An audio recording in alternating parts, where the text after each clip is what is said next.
નમસ્કાર, આપ જોઈ રહ્યા છો આઈટીએન ગુજરાતી। વિરમગામના બાલાપીર રોડ પાસે આવેલી 15 ગંડાલા જૂની કુદરતી ગટરમાં ગત ગુરુવારે બપોરે 3:30 વાગે સેઠવાડાવાસનો સાહિલ ફિરોઝભાઈ સિપાહી નામનો યુવક અકસ્માતે પાણીના ભયાનક વહેણમાં તણાઈ ગયો।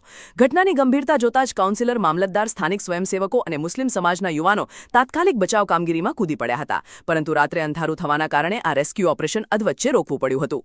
બિલકુલ કોર વહીવટી ખાતરી બાદ શુક્રવારે સવારે ફરીથી એક્સપર્ટ ડાઇવર્સ અને તરવૈયાઓ દ્વારા શોધખોળ આદરવામાં આવી હતી અને બરાબર 24 કલાક બાદ શુક્રવારે બપોરે 3:30 વાગે આ કમનસીબ યુવકનો મૃતદેહ મળી આવતા પરિવાર પર આપ તૂટી પડ્યું છે। હાલ મૃતદેહને પોસ્ટમોર્ટમ અને કાયદેસરની કાર્યવાહી માટે ગાંધી હોસ્પિટલ ખાતે ખસેડાયો છે।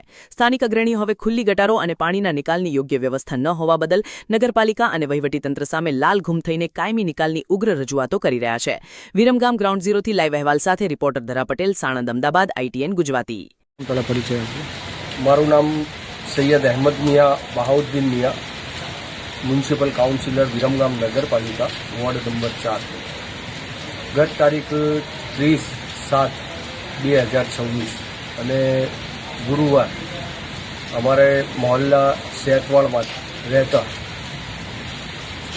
સાહિલભાઈ ફિરોઝભાઈ સિપાઈ નાવ એમના મામા અને બીજા સંબંધી સાથે વિરમગામ બાલાપીર રોડ ખાતે આવેલ 15 ગંડાલા એક જૂની કુદરતી ગટર, પાણીનું નિકાલનું એક ગટર છે, 15 ગંડાલા કહેવાય છે। ત્યાં પાણી જોવા જતાં એમનો એક્સિડન્ટલી પગ લપસતા અથવા જે કંઈ થવાથી, બીજી કોઈ કાર્યવાહી થવાથી તેઓ પાણીના વેણમાં પડી ગયેલ હતા અને કાલ લગભગ 3:30 વાગ્યાનો આ બનાવ છે। એ પછી અમોને જાણ થતાં અમે નગરપાલિકામાં, મામલતદાર સાહેબમાં અને અમારા સ્થાનિક વોલિયન્ટરો અને બીજા અમારા મુસ્લિમ સમાજના લોકો, દરેક સમાજના લોકોની સાથે અમે ત્યાં સ્થળ પર પહોંચ્યા હતા અને ત્યાં પહોંચીને અમે શોધખોળની પ્રક્રિયા 4-4.5 કલાક સુધી અમે કરી હતી, પરંતુ અમને આ ભાઈ મળી આવેલ નહોતો।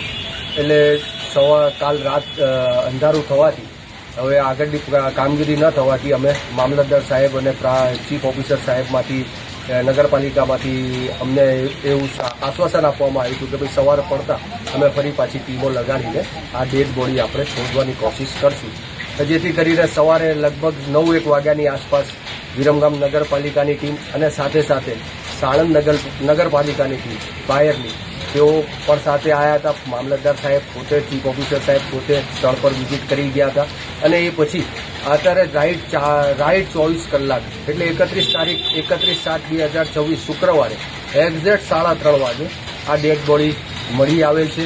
એટલે મૃત તેનું થયેલ છે અને એને અત્યારે હાલ અમે ગાંધી હોસ્પિટલ પીએમ પ્રક્રિયા કરવા માટે અને આગળની કાર્યવાહી કરવા માટે અહીંયા લઈને આવ્યું છે।